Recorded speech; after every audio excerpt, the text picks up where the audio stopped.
Hey, this is Matt once again. What about in the videos? Another paid request from my friend Efree. Thank you so much for that. And for those interested in requesting any type of videos, topics, reactions, whatever, feel free to send it either directly to my PayPal or join my Patreon. Both links are down below in the info box. And once again, Efree has me going through the sort of Paul Walker mini marathon of the Lazarus Project, Bobby Z, this one, and one more. And this is the Pawn Shop Chronicles. And I had thought I'd seen this film, but I realized I was thinking of a different movie. And it wasn't this one, so this is actually the first time I've seen this. But it's a 2013 film. I think it's the last film released that he was in. But it's from the same director of Running Scared. Now, I do quite like Running Scared. I like the style and the way that film was set up, the way the story played out. I thought it was a very interesting movie. I don't think this is as good, but it's still somewhat interesting because the film is trying to be a bit like Quentin Tarantino. Some would maybe call it a try-hard Tarantino type of flick. And has hell of a cast. And it's done like an anthology, which I guess the Chronicles part should have clued me in on that, but yeah, this is done like an anthology where I don't want to say like Creep Show, but Vincent D'Onofrio, who's not a bad guy in this, sometimes he has a very heavy accent that I couldn't understand what the hell he was saying exactly, but I still didn't mind his character. Him and this guy Chi McBride, who I've seen, he was Will Smith's boss in I, Robot. He was in Cradle to the Grave and a few other movies. They're both at this pawn shop, and it all takes place in the same area in town, and the stories are started when someone goes and pawns something to Vincent D'Onofrio. So Vincent D'Onofrio will be saying some bit of dialogue, trying to be a bit Tarantino-like with the dialogue with Chi McBride, and someone comes in to sell an item, or, hey, can you give you some money, I'll get this back later, and then the story starts. So like the first story is the shotgun, the second story is the ring, and the third story is the medallion. And it follows that person who gave that up to the pawn shop and their weird, quirky story among the same area and town. And when the shotgun or the ring is started, it's like a comic book panel. That's why it reminds me a bit of like Creep Show. And when I say the cast, I mean, you got Paul Walker, I mentioned Vincent D'Onofrio and Chi McBride, Lucas Haas, which he's been in a variety of films, DJ Qualls, which I remember him from The Core and some films from back in the day. Thomas Jane has a small role in this. Norman Reedus has a role in this. You wouldn't recognize him because he's a meth dealer who's always wearing this like metal mask, but that is Norman Reedus. Matt Dillon is in the film. Brendan Fraser is in the film. I would say like Matt Dillon's the star of the second story, and then Brendan Fraser's the star of the third story. Elijah Wood is in it. So a lot of recognizable people in this. And sometimes like the Tarantino type of dialogue, it's like, okay, this feels like one of those movies like after Pulp Fiction, people really tried to copy Tarantino. And I do find some of those films interesting, but at the same time I'm like, a copy of a Tarantino film is still a copy and not as good as the real thing. So that's the thing. It's like, yeah, there were a lot of copies of Pulp Fiction, but they weren't really as good as Pulp Fiction. Same with this. And this also plays with the bit of the timeline like Pulp Fiction. Or like an event will happen, and then in the third story you realize where that event takes place during this section. Or there's two cars almost hit each other, and you find in the next section, oh, that's the people who were in the other car. I would say it was interesting to watch, and overall I didn't mind the film, mainly because of the cast and the quirky nature of it all. I wouldn't say I loved it though, and I do have issues with it. Like I said, it's not as finely tuned of a script compared to Tarantino, among other stuff. But the cast itself at least makes it interesting. Whether it be again Vincent D'Onofrio talking with Chi McBride on why he can't have a black Santa Claus in front of the shop, or why I don't want to arguing about the merits of a black Charlie Brown or tater tots later on. The first story is Paul Walker, who is just a completely different type of role. Complete white trash. Him and his brother high on drugs. It was interesting to see Paul Walker take that leap and completely plays it white trash. Drive trash, Southern, and they're racist, but their story is Lucas Haas, who he's been in a lot of stuff. I think he was in Lady in White back in the day, among other films. He sold the shotgun at the pawn shop, comes back, and Paul Walker gets pissed at him going, "Why'd you sell that? We were supposed to rob this meth dealer," played by Norman Reedus. "Oh, but I needed money for gas and blah blah blah." And so ultimately he gets hit by a car by Paul Walker's brother. And Paul Walker's like, "Why'd you do that for? He stole money from me." "No, he didn't. He just pawned a shotgun because he needed money." "Well, and then they realize it was someone else. And ultimately it's them finding a weapon, which is a bow and arrow, and ultimately getting the run on this meth dealer trying to steal his shit. Until Lucas Haas, who's still alive, wakes up, and Thomas Jane comes in as kind of this out of nowhere. His license plate is literally The Man, and comes in like a star of an old Wild West movie. "How you doing, huh?" I was ready for him to say Pilgrim. "What's up, Pilgrim?" "No, I'm not going to give this to you. I ain't giving you a gun. I'm offering you a gun." And offers him this like brand new shotgun. So I don't know, you may be supposed to think that he's mythological or what. It's a very weird, quirky movie with that stuff going on. He's not in it for that long, but it's nice to see Thomas Jane in there. And so Lucas Haas gets the shotgun and goes to find the people that run him over. And in between you got like Paul Walker and his brother talking about the merits of we're racist and I get why we hate black people, but why do we hate Jewish people? I found out that Jerry Springer is Jewish, and man, if I saw him, the guy would go up and kiss his ass. I got 3 Adam Sandler DVDs. And just the way Paul Walker plays it and the brother gets pissed off about it, I thought it was pretty funny to me and unique just because it was nice to see Paul Walker stretch his acting talents. So if you don't give a shit Paul Walker, maybe you won't give a shit about the scene. But I thought that was actually kind of a funny scene. That's what I mean by it feels like a Tarantino. It's not Tarantino, but it feels like a Tarantino film.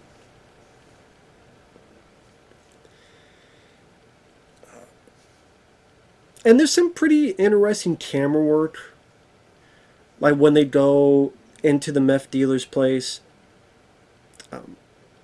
And Paul Walker has a clown mask and his brother doesn't want him wearing it. And Paul Walker's like, "What, you scared of clowns?" And steers his brother. And so they come in and they all wear masks. And Norman Reedus has a pretty cool looking metal mask for this meth dealer. And all the weapon they can find is a bow and arrow.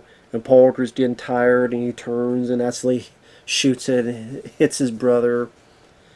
But I said there's some unique camera moments, camera movements. Like when Lucas Haas comes in and shoots, you see like the guy fly up and you see like a slow motion of a shotgun shell, and then the camera pulls back to see the brother land on a table. And some would say it's a bit too showy and stylish, but I actually didn't mind it in this one. And I know I'm giving stuff away with spoilers. If I don't, okay, I would say this without giving. I'll give away spoilers, more spoilers, but I'll say this first before I do that. Of the three stories, I would say the first one has a bit more laughs to it. The second one, I like the actors involved, but the second story feels a bit drawn out. Feels a bit too long in the tooth. It wasn't really that satisfying at the end of the day, although I do like certain moments because of certain effects, which I'll get to, and certain actors involved, but wasn't really that satisfying. And the third one is really only interesting to me because it's Brendan Fraser, and I like Brendan Fraser, and Brendan Fraser's playing an Elvis wannabe. He's doing Elvis shows to honor the teen. He's dressing like Elvis, trying to talk like Elvis, and he's trying to find a way to break it big, and he's doing this concert at this little carnival. Really, that's just because I like Brendan Fraser, though. And I had fun with Brendan Fraser's performance.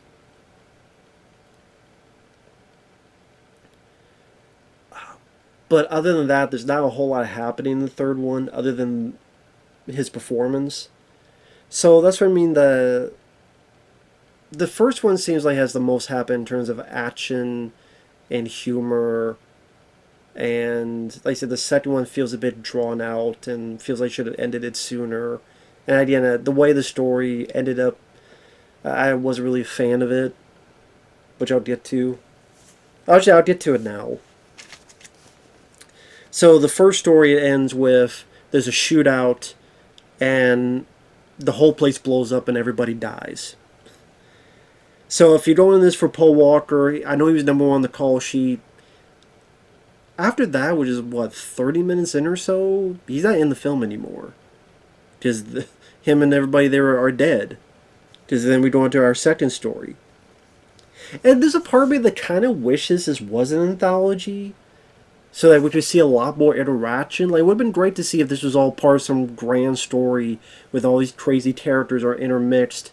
So maybe we could have Brendan Fraser and Paul Walker and Matt Dillon together in one scene, and maybe Brendan Fraser and Matt Dillon in this scene, and this and that scene, and Brendan Fraser with Elijah Wood, and a lot of mix and match. I mean, it sometimes, once a blue moon, they do cross over, but not really. Only like, oh, well, this person in the car, and they almost hit each other, and that's like all the crossover there is. Or, oh, well, this guy is on TV, Brendan Fraser's character is on TV during this section of the story. So that's kind of what I mean. Like, I wish it was like one flowing story where everything culminates at the end, so that they're all throughout the whole movie and maybe interacting with each other. Maybe it all ends in the pawn shop, all this craziness. But, that's just not how it came to be. Because the second story is Matt Dillon. He's got married. They need a bit of money, so they decide to pawn this ring for a bit. But then he sees another ring. What's that belong to? And he's trying to find out that ring belonged to his first wife, who's been missing for 6 years. Now, why he didn't just tell his new wife, saying, my first wife, this is who it belonged to, I love you, I want to be with you, but I need closure to find out what happened to her. And I think she would understand, like, hey, I did it, I want closure for someone I loved as well. There's no reason for Matt Dillon to push her away, but he does.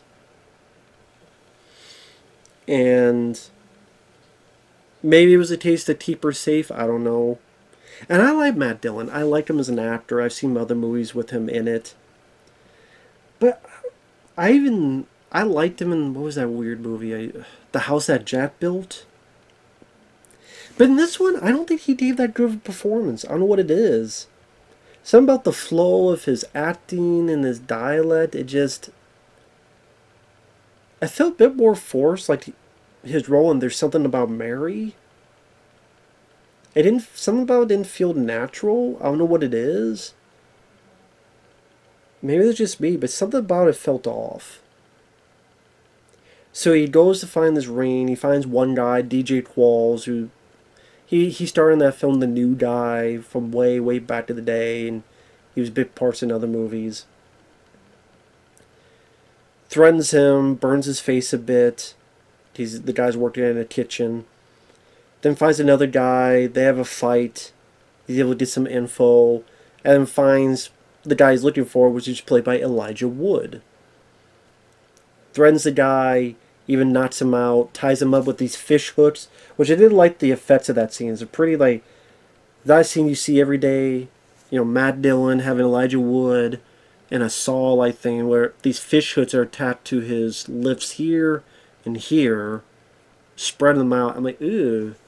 Like, the way Elijah Wood's lips are pressed, it just, even that alone seems painful to me, let alone having the fish hooks in it. It's a pretty neat effect. And then Matt Dillon gets a hammer and busts right here. It's actually a pretty good effect where this part of the teeth are gone and missing. It actually made me go, ew. Maybe like that.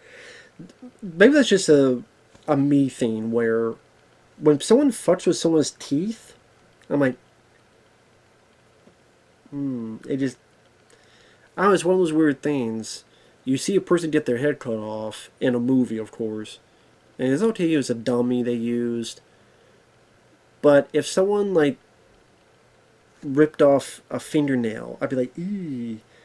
I think because in the back of our head, we more than likely know and hope that we'll never get our heads cut off.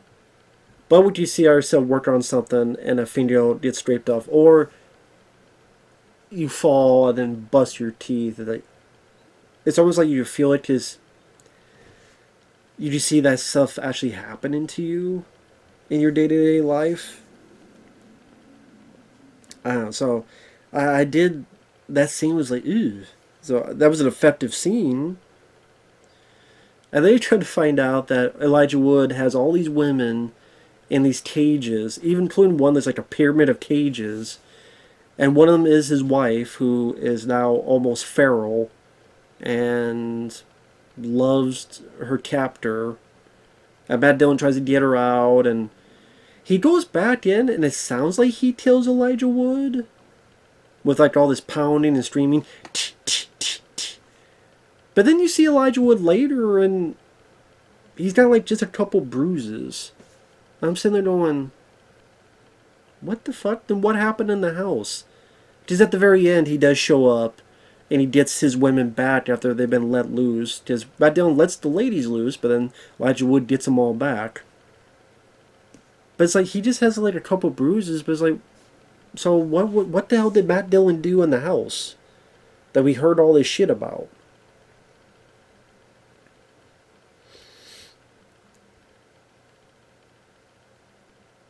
And then they get in the car, Matt Dillon and his wife, and the wife stabs the shit out of him, because, again, she's feral and loves Elijah Wood's character, because she's been brainwashed. They almost hit Paul Walker's car. That's how those two stories link. They crash. She dies in the crash. He tries to call his new fiancée. She's like, fuck you. He dies. And that's why, okay, well, this story is just kind of, it wasn't that funny. That one bit with the teeth and the fish hooks was visceral. Matt Dillon, I mean, didn't seem like an awful guy. Like, maybe he was trying to protect her, and that's why he cut her out, the new fiancée. He's looking for his wife that's been disappeared for 6 years, been kidnapped, so you can understand him being a bit more violent with people. But it's like, oh man, it didn't seem like his character deserved his fate. Like I said, Matt Dillon's performance wasn't the best anyway. And really nothing comes of it where, okay, he lets all these women loose, but Elijah Wood just gets them all back, and he finds his wife, but they just die anyway, both of them, so it almost has a pointless endeavor, and it wasn't as funny as the first segment, and I just, eh. If that's the case, I would prefer just taking that segment out and just have the first and last one just make a different movie. I don't know. I didn't really care for that part of the movie.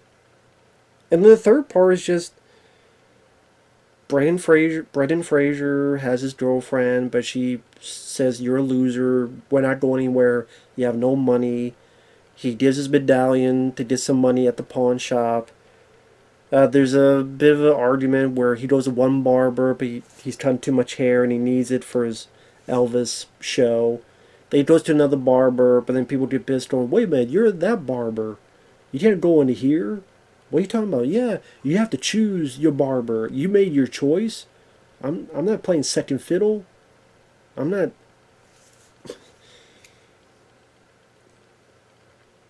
And also, Brendan Fraser finds a guy, and the guy pretty much has an offer to sell your soul. He'll think about it. The show's not going well. He finally does this, "I accept your offer." And then the show goes off successfully. So I guess you get the idea that Brendan Fraser sold his soul. Gets successful. The show goes well. And there's a lot of it's like Brendan Fraser doing the show, Amazing Grace, pretend to be like Elvis. And then he's successful and that girlfriend wants to come back. He's like, "Piss off because you dumped me anyway."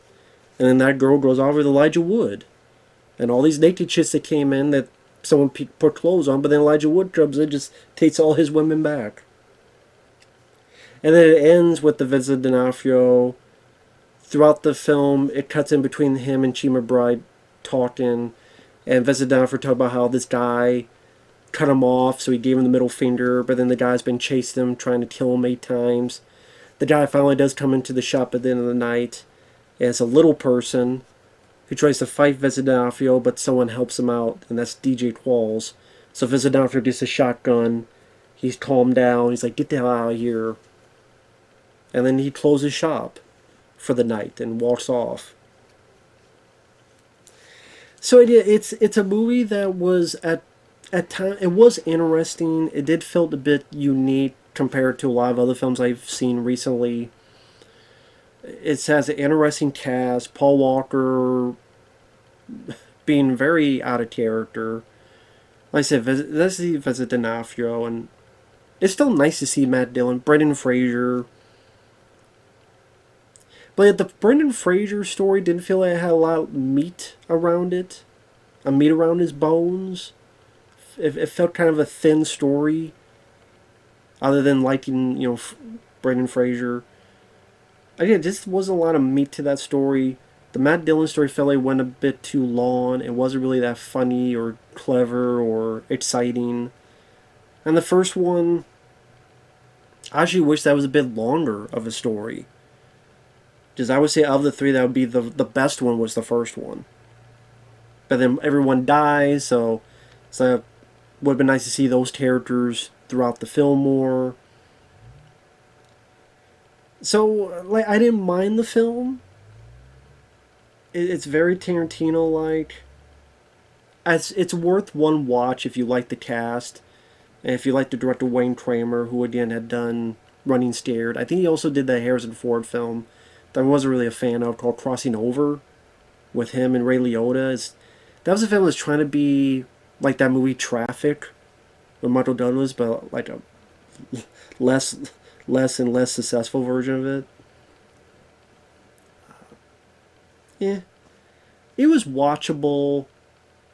I was definitely, of the 4 Efree has me reviewing, Vehicle 19, which is the next review, I liked a lot more. Bobby Z, I did like more. This was there.